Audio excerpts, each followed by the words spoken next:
Hello, America, and to our friends around the world. Welcome to the Common Sense Show. Thanks for making us what we are. We're still in that upper one half of 1% of worldwide podcasts, according to Listen Notes, and it's because of you guys. Thank you so much. And thank you for joining us. It's going to be a really interesting show. Just reminding you, we're coming to you live from the Noble Gold Studios, and Noble Gold is our sponsor. Dodd-Frank 2010, they can keep your retirement associated with the bank. They can keep your bank account. They can do anything they want. Reason they're not right now is they're still making money off loaning your stuff out. Why would you expose yourself like this? Noble Gold has great options.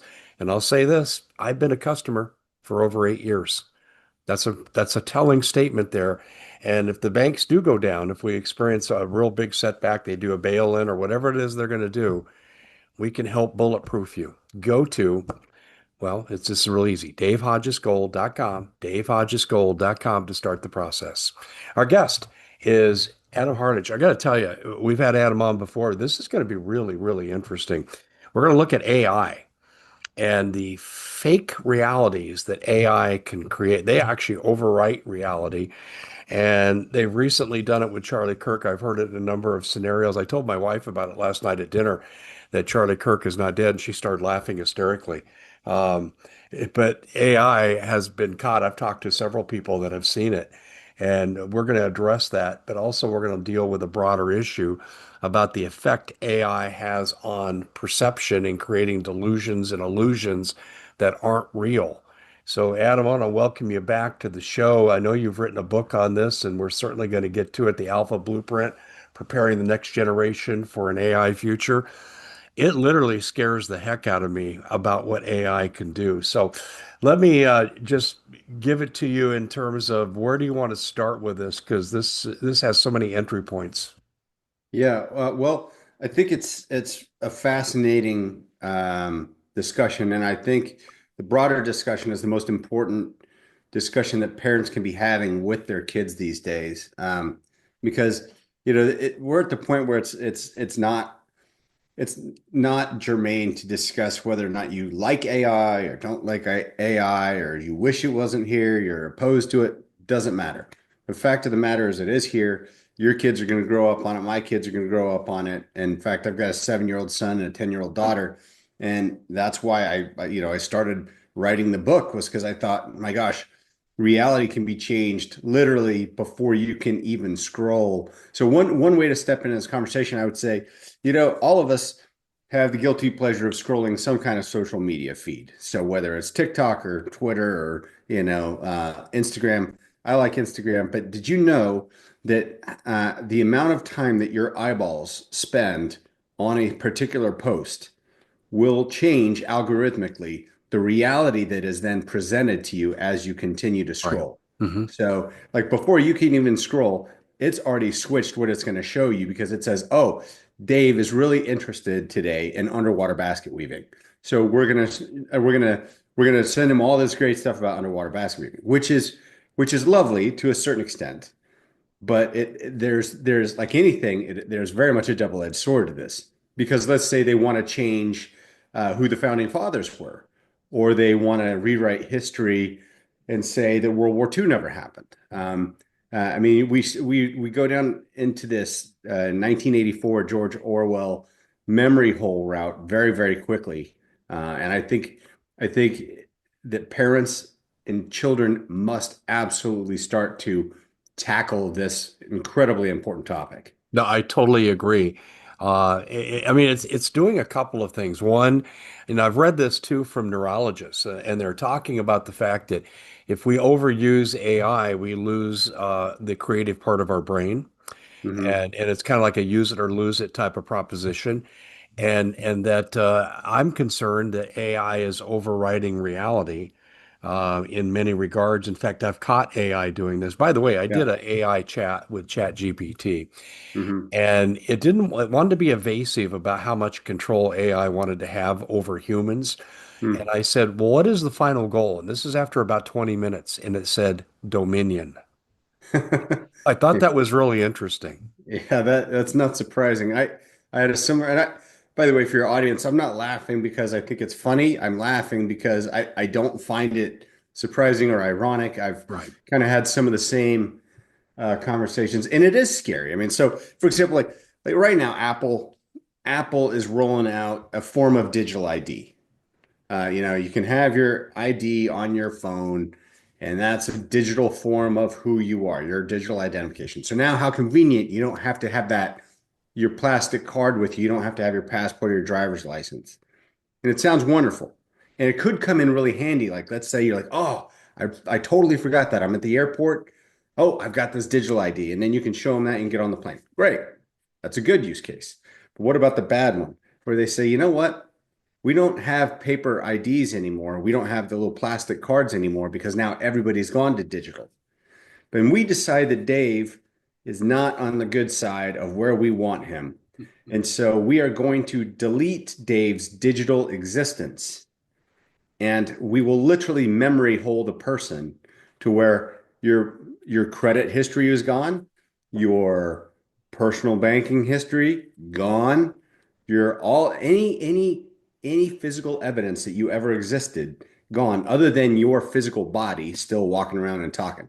But they shut you down. They say, you know what, Dave, we don't like what you were saying on your show, and so we don't think that your social credit score is high enough this month, and therefore we're going to take 100 carbon credits from you, and you're not allowed to buy any meat this month. You're also not allowed to drive a car because you don't have the credit extended to drive the vehicle. I mean, this is the world that we're going into, and I mean, the Bible talks a lot about this. I always wondered how the mark of the beast could ever be a thing, and how it literally, where it says no man can buy or sell, Yeah. without the mark of the beast. And I was just like, well, how is it that every single person, I never, it always seemed far-fetched. Like that was a tough part of Revelation to kind of be like, I don't know. I mean, I guess maybe it's metaphorical. It's saying like, be aware of the dangers of this. But no, no, no, no. I think now we're in the time and place where very soon no man or woman will be able to buy or sell without the blessings of the broader beast. Yeah, I totally agree. And by the way, Europe, as I'm sure you know, is on the precipice of doing just what you're talking about. Oh, look, England is the worst. Yeah. They're leading the charge. I mean, they arrest people now for social media posts. Did you read the story about the guy who was visiting Florida? Yeah. Posted a With the picture gun with a incident. shotgun, Yeah. Hmm. and when he got back to England, he was arrested Yeah. Well, how could you arrest someone for fooling with a gun where it's legal in the country you're at? in a And foreign country I don't get it. because he posted about it, and it could have made people uncomfortable.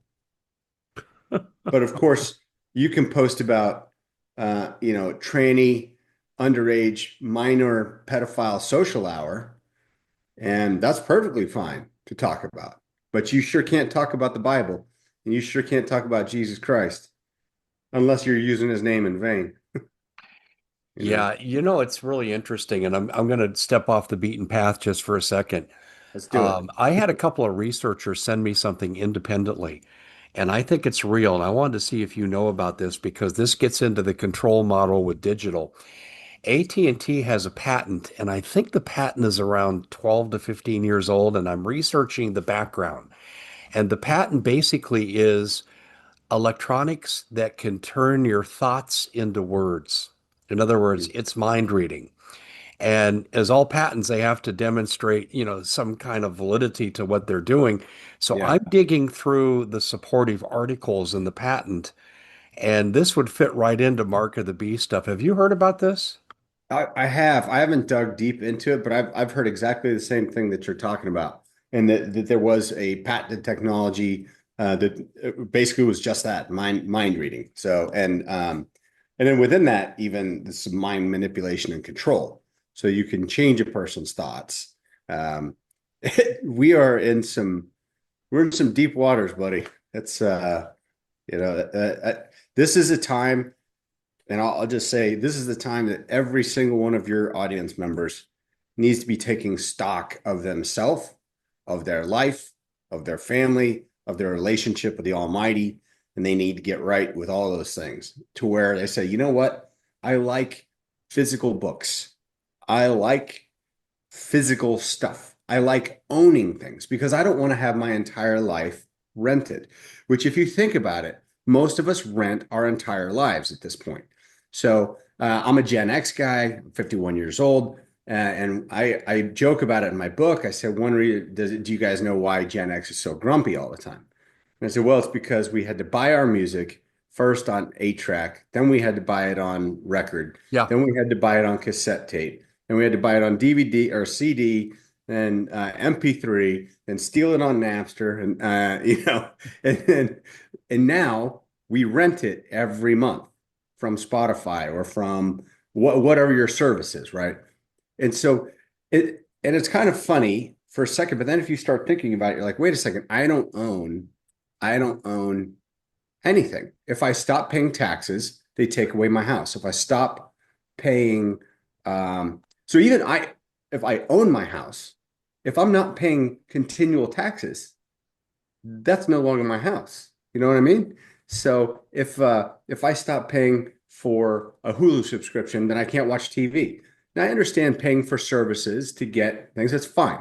But there's a broader thing of there is a movement to take ownership away from people and make it so that they rent their entire lives. And what that does is it creates a society of serfs, SERF. So that's the road that we're going down.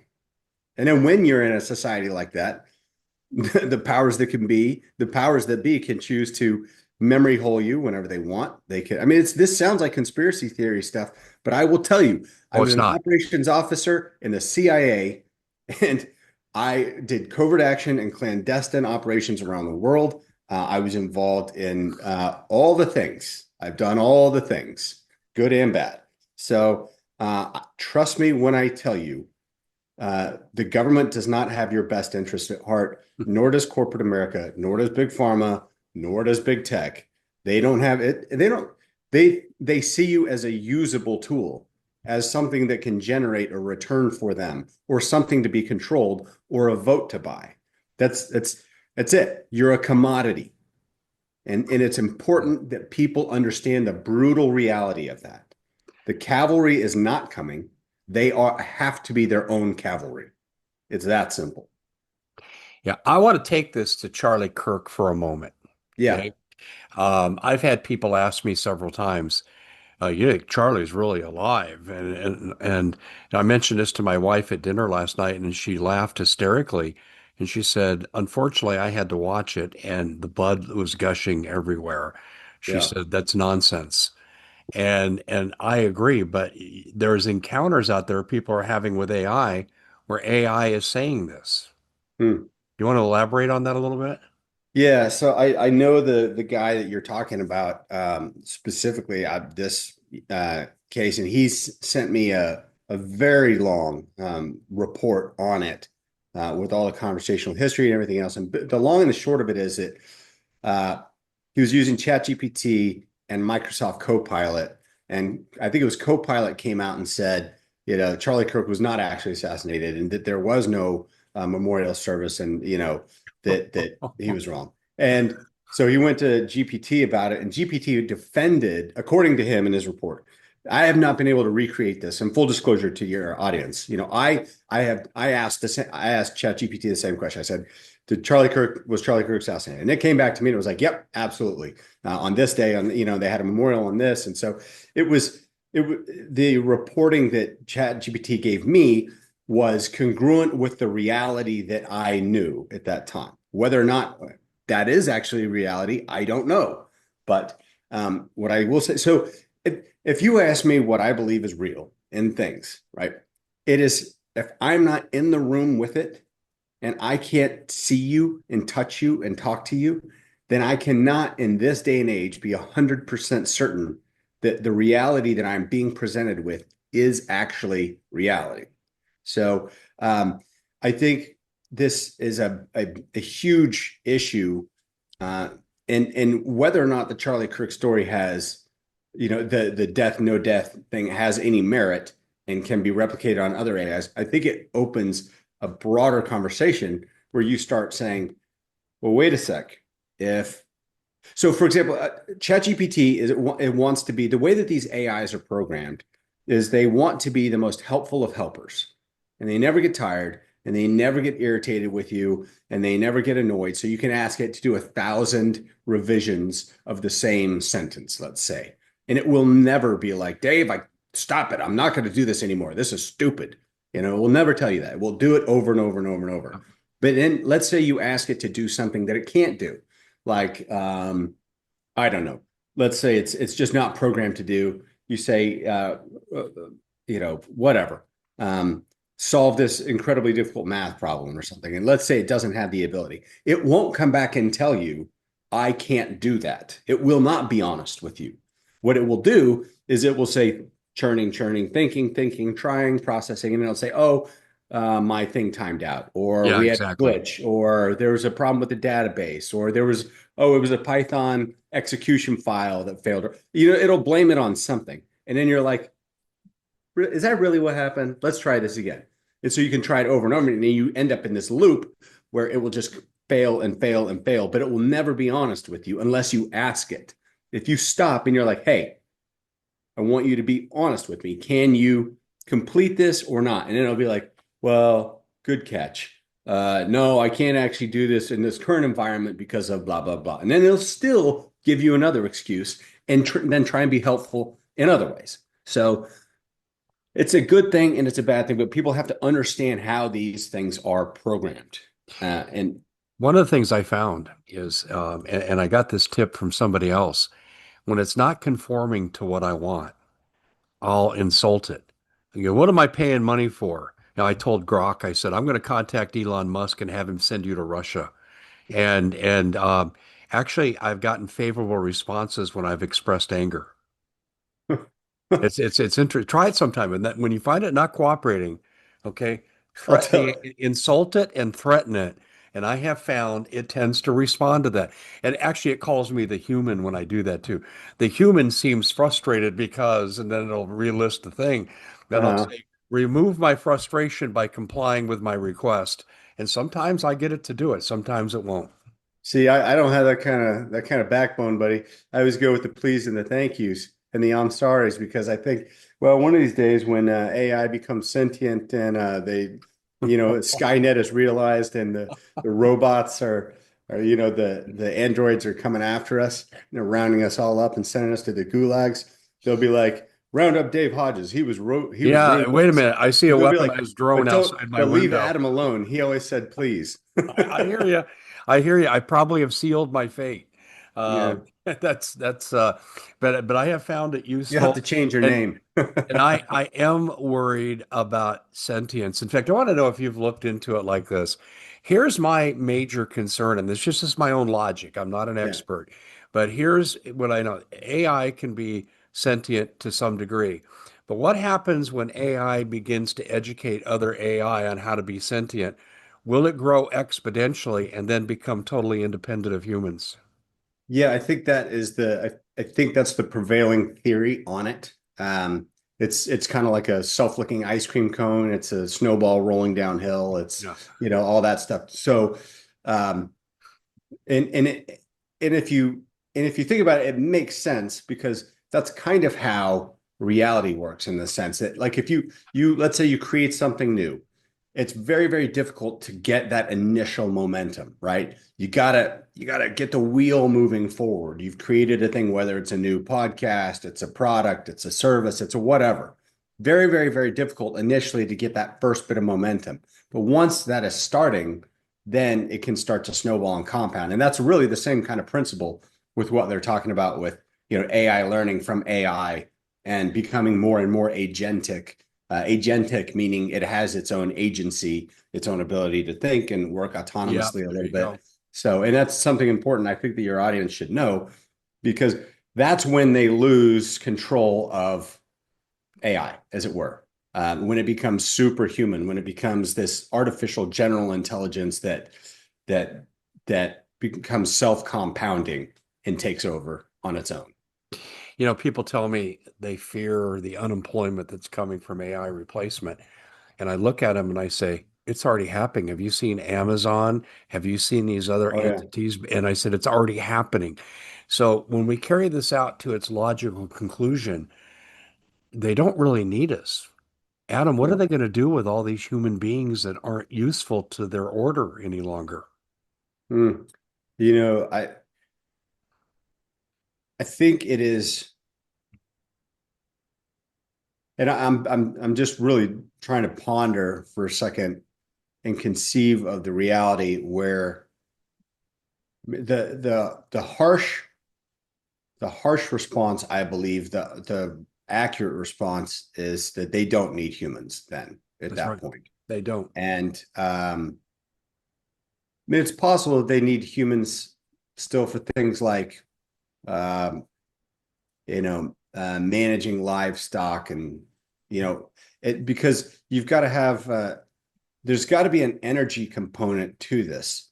And so you have to have something. So one thing that's interesting about AI is it is the largest consumer of data processing power that anywhere. And I mean, data centers are going up faster than anything. Uh, and all of those are just to process the massive amounts of compute that AI requires. I was just training some guys last week who work at a massive data center up in Northern Virginia. And we are doing some tactical training for their facility. And we're talking about what are their rules of engagement, if there's an incursion on site. And they're like, well, we shoot to kill on site. Um, and we do not use less lethal. And I said, well, why don't you guys consider, less lethal? And they said, well, because we know from an actuarial standpoint and from a legal standpoint that if some tear gas went off in one of our data rooms, that's a $400 million destruction of property just with that tear gas going off inside one of their clean rooms, one of their server rooms. And I said, we know then that the average lawsuit from a wrongful death even was going to be 5 to 10 million. So it's kind of a no-brainer of how you're going to handle it. Um, and so I said, well, what kind of overall, like what kind of size are we talking about for these facilities? He said, well, our smallest one was 300, because I said, what is it, about 50,000 square feet for a big data center like that? And he laughed. He said, our smallest one is 350,000 square feet.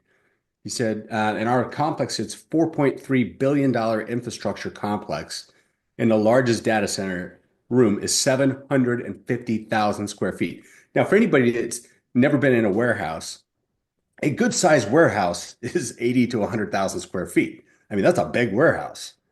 So I mean, it's the scale and the size of this stuff is staggering. But so I guess what I'm saying is that there still will need to be humans in the loop at some point because it's going to have to come down to the power generation and maintenance of things. And I mean, I don't think you really get to a world where AI and robots can handle everything by themselves. I think that the cycle breaks at some point. Now, I mean, that is also a really dismal thing to even consider. I mean, this is a very macabre conversation that we're having right now, but I think it's a conversation that has to happen because Yeah. at some point, humans may have to very well align against AI. Um, Let me give you the sociology standpoint. Okay. yeah. It was one of my two degrees as an undergrad. Um, what we're looking at with corporate America, and that's what really underlies this, particularly big tech, is a Fabian socialist model. It's one of the five pillars of modern sociology. And Mhm. Herbert Spencer, the creator of this in the 19th century, said it very clearly. He said, if you don't put more into society than you take out, we should do away with you. And he was that blunt about it. And I think that mentality still exists today because we're seeing it with the heartless layoffs going on with AI replacement Yeah. without any consideration for the employee at all. At what point, when they have to put so many people on universal basic income, do they decide to enact their Fabian socialist ideals? Soon. I mean, you're looking at not Amazon. I think it was Walmart announced 1 or 2 weeks ago Hmm. that they are. I don't know if I'm phrasing this exactly right, but they're not going to hire any more humans for the next 3 years. I know, As I they, saw that. Yeah. yeah, I mean, I don't know if I'm phrasing it exactly right. I'm not trying to, but in essence, they said that's 600,000 jobs that we will not be hiring for. And the reason for that is they're wrapping their heads around this, automation, robotics, AI push. I mean, Amazon's already doing it. I think they laid off 13 or 14,000. Target, same thing. I mean, this is right 30,000. before the I've read holidays too. 30,000 for Amazon. Is it? Yeah. Well, Yeah. if they're starting at 12, I'm sure it's going to go up from there. It's So, crazy. I said this to an attorney. I said, can you, and it's about the Walmart statement, and you accurately phrased it from what I read. Can you imagine if we said we're not going to hire any more whatever minority group you want to, okay, or religious yeah, group? If you right. said that, you'd have the DOJ crawling up your butt. That's Now, true. Yeah. now I'm just wondering too, at what point do human civil rights come into play in this Wow. matter? Yeah, that's actually a fascinating point. I didn't even consider that, but you're right.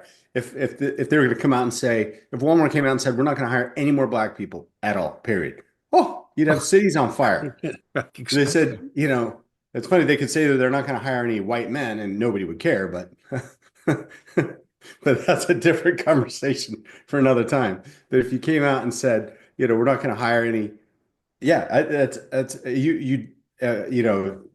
that would be the biggest. You'd have a massive pushback, and yet now we're talking about they're saying they're not going to hire humanity, period. I would think that right there, that maybe humanity as a whole, the collective, black, white, brown, everybody, should be banding together to say, wait a second, let's pump the brakes on this thing a little bit Yeah. because this is bad for all of us collectively. Well, the attorney that I asked the question to, and I'm related to him, and so I said, give me an honest answer. And he said, I'm actually hearing rumors that they feel that people are going to resent and resist robotics, and they'll Mm, start to destroy the robotics as they're able to. And he said, they'll prosecute you as if it's a crime on a human. I said, there you go. Then we have civil rights against the takeover. So that yeah. was how that discussion went. And I think we're taking a look ahead, but I can see these issues coming into play. But what scares me is what the AI researchers are saying. They're really clear that sentience and dominance is a real threat. I would totally agree with that. I think what, and you've given me something to really chew on. I'll think about this, especially before we talk again. But the question of human civil rights versus robotic civil rights, and if those things even exist, and where the conflict is, because I agree with you completely. I mean, I'm a student of warfare. I know unconventional warfare. I've done, and for your audience that doesn't know what unconventional warfare is, it is working with surrogate elements or paramilitary fighters or civilians in another country to either hold up the government that's in place or overthrow the government that's in place. But either way, it's all the guerrilla warfare stuff. And Yeah. I would see a world where very easily where you could have the workers sabotaging the robots, where, I mean, certainly because the workers, they want their jobs and they want to be able to put food on the table for their families, and the robots are taking that away. I mean, that I can see is absolutely will result in huge civil unrest in that regard.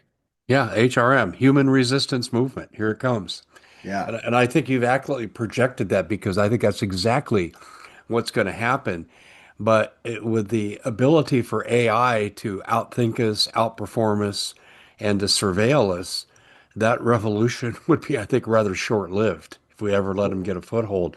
That's Yeah. what, Well, I've that's, always wanted to be a battalion commander of some kind. So I'll be a battalion commander in the human, what would you call it? The human, human resistance movement.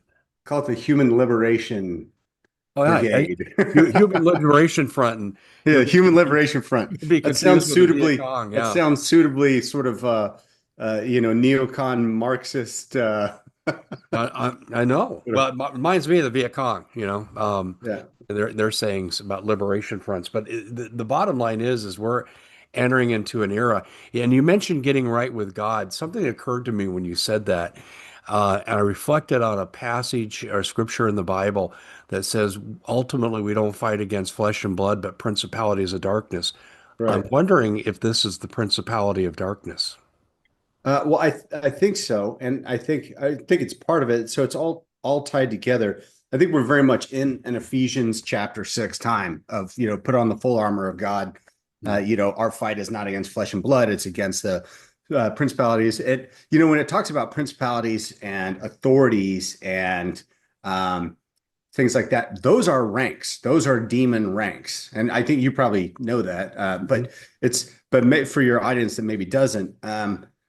And so if you think about this, like crack your mind open as an audience member and think about why is it that every 4 years an election cycle goes by and our guy wins this time and their guy wins next time, but the system never changes. Pedophiles don't go to jail. Corrupt politicians don't go to jail. They don't get Yeah. held accountable. We never get answers. We still don't know who shot JFK, even though the CIA basically came out and was like, "Yeah, our bad." Kind of, Oh, come you on. know. If you had files for 60 some years, you could doctor them very easily too. Well, Those aren't to be trusted. especially if it's digital, then it's just Exactly. it never even happened. So I think if I, it, this is not going to make me any friends in government, but I think there's a very real spiritual component to those who are in government long enough becoming corrupted by the spiritual demonic forces that rule this world. Jesus Christ refers to Satan as the prince of the world. Jesus never like bashes on Satan. He's not like, oh, that guy, you know, he's got no power. He doesn't know what he's doing. He's very respectful. And even Satan, believes in God. So, these two, like there is a straight up war. And it's a war in here and it's a war in here. And it's literally a physical war on the earth as well. And so I don't know exactly how it all comes together, but I 100% believe that uh, that global governance is very closely aligned and related and usurped, if you will, by demonic forces. And I I don't agree. know, I I don't agree with know that. how it Yeah. works. I mean, and I'm not saying everybody in government is bad. I'm not saying that. That's not at all what I'm saying. What I'm saying is the way that the system works. And I'll tell you, I was in government for 20 years, and it's kind of like I would always be kind of scratching my head, being like, I don't understand because, you know, this is the reality as I think it is, but then policies are always not reflective of that. In fact, they seem to be antithetical to what is in our best interest a lot of times.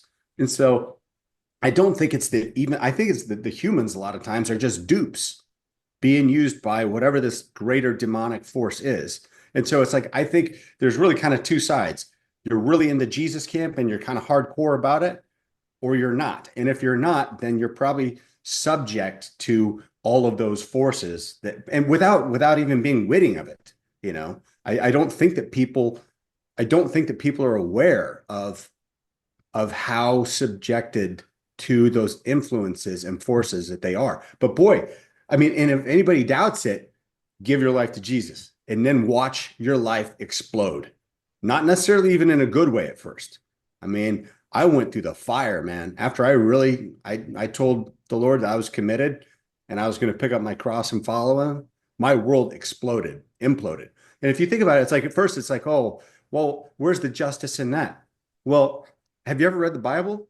It didn't really go well for the 12 apostles. And I think they were tighter with Jesus than anybody on the planet. So what's to say that we would be spared from that? In fact, it says very clearly that we won't be. So for those of you who have the courage and the guts and the wherewithal, pick up your cross and get ready because we need soldiers. And the Lord is a warrior. The Lord is his name, you know? No, you're absolutely right. And I look at what you said about this basically being a spiritual war, and I couldn't agree with you more. And I think it manifests physically in groups like the military industrial complex because what's their mission? Use their power and influence over Congress and the president to force wars so we can make more money. And war is basically demonic. And so I think your reasoning is right on the money with that. And if you look at too, I'm in the process right now researching the military industrial complex and their relationship to congressional donations. Hmm. And these people, a lot of them reside on the what committee is that? The military, I forget what it is, military appropriations or military advisement committee. Either But Senate appropriations there you or go. Yeah, and they're all under big lobbying from two groups, APAC or military industrial complex interests like Raytheon. Mhm. And to me, the picture is really forming that war is a self-perpetuating industry and war is demonic. So I think your conclusion about this being a spiritual war is absolutely correct. In fact, I'll give you one thing to respond to here. The Bible is really clear. It says, if Jesus didn't return for the second time, there would be no flesh. Didn't say life, said flesh. To me, that could bring in the silicone aspect of robotics. There'd be no flesh left alive if Jesus didn't come back. Yeah, I think there could be some real like physical truth to that, not just metaphorical That's what I'm truth to saying. that. Yeah, exactly. Yeah. And that's I know that some of these things are really hard to wrap your mind around. And I'm really kind of talking to your audience here, but like parents, you got to start thinking about this stuff. And it's so like when I was a military officer, when I was a CIA officer, I was a secular Christian. What I mean by that is I was a Christian. I had been baptized. I had played drums at the Air Force Academy's praise team. I was a leader of my youth group in high school. I was by all, intents and purposes, I was a Christian, but I was a secular Christian, meaning like, oh, well, I can rationalize this and I can justify that. And I'm not really a turn the other cheek guy. I'm a let's go to war and kill everybody guy, because that's how I was after 9/11. I mean, I would freely admit it, I wanted to kill everyone. Hmm. I did the wars, man. I've done the big missions, I've done Iraq, Afghanistan, West Africa, um, uh, Jordan, Syria. Like I fought almost every flavor of Al Qaeda that there is. Um, and I've landed in bad guys' backyards at night with, 30 Rangers and a military working dog as we sneak into their house and it's party time at that point. I mean, I wanted that life, but that is so far away from a Christ-centered life that I believe. So it's that I think so. In essence, I was that dupe. I was that tool that was used by the dark forces, the spiritual powers. You know what I mean? Yeah, Until I kind of woke up one day and was like, this is not at all the life that Christ intended for any of us. I agree. And I want to just kind of change the track for a second because I'm really curious about how you feel about Venezuela Yeah. and what's going on there with the naval blockade and now basically an air blockade with the no-fly zone. What's It's interesting. I am not a great geopolitical strategist, so I don't want your folks to. And as a CIA operations officer, my job was to recruit spies on behalf of the U.S. government. So I recruited spies. I was very good at it. Like if I was coming after you and you took a second meeting with me, you were mine. Period. And you would be happy all the way. And anyway, but that does not mean I was a great analytical strategist or anything like that. What I will say is that I remember sitting in uh, with one of my best friends right after the election was stolen in 2020, up in Washington D.C., and we were talking about this whole thing, and we could talk about the stolen election another time. But and he said when they're finished, and this guy is a great trash. He's like Russia Ukraine is happening now. And that was ushered in by us. I mean, we under the Obama administration, they basically launched a coup in Ukraine, unseated a fairly elected administration and replaced them with the puppet that we Mhm. now have. So and they got their war. They got their war. So the point was to have the war. And so my friend, we were sitting there talking. He goes, they're going to pivot next. It's going to be Latin America. Most likely, it's either going to be Central America or Colombia, Venezuela. It's going to be one of those, but I'm not sure. I'm not sure exactly where it's going to go down. It's definitely going to be in that area. And I was like, well, what makes you so certain of that? And he was like, well, because the war has to continue wherever it is. Any war has to continue. And so we were talking about, I mean, this goes back to World War II. We haven't, as a nation, we have not won a war since World War II. And what happened at the end of World War II? You had a new financial system globally that went into place called Bretton Woods. Yeah, I Yeah. mean, this goes so deep. This goes to the foundation of money, what money is, what currency is, and how it works.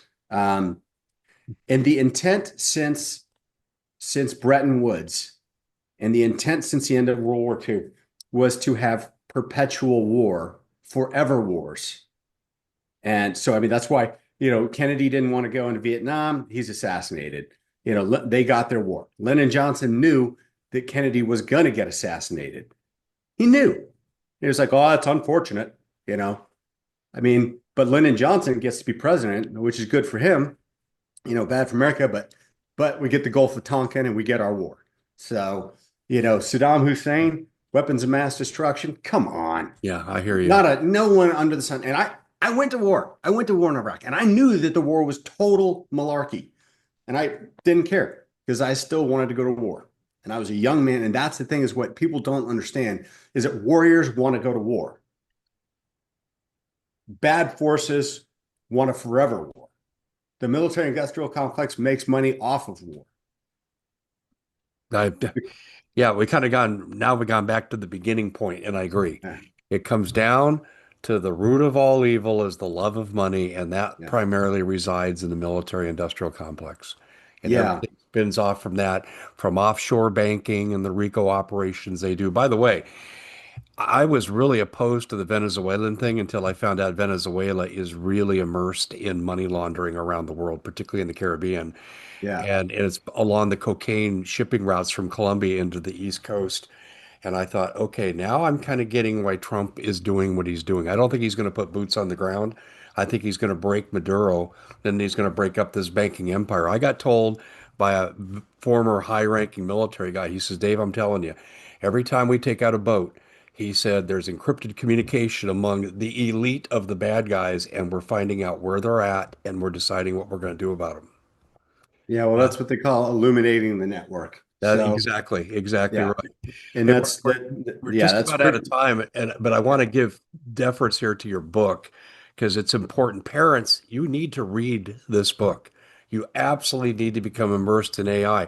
Screen time, by the way, is the number one cause of the dumbing down of American our education system. Not the only one, but it's number one. I've been reading the research on this. And you need to know what your kids are not only spending too much time online, but they're also being exposed to AI blueprints. In fact, Adam's got a book called The Alpha Blueprint, Preparing the Next Generation for an AI Future. How Yeah. do people get a copy of that book? Yeah, two ways. Just Amazon, it's available, or you can go to my website. I invite everybody to come to my website. It's adamhardage.com. In case you're wondering, it is a damn hard edge. I'm sorry, it is a damn hard age to live in. So adamhardage.com. So in case you're wondering how to spell it, yeah, and I speak and I teach on this issue. Uh,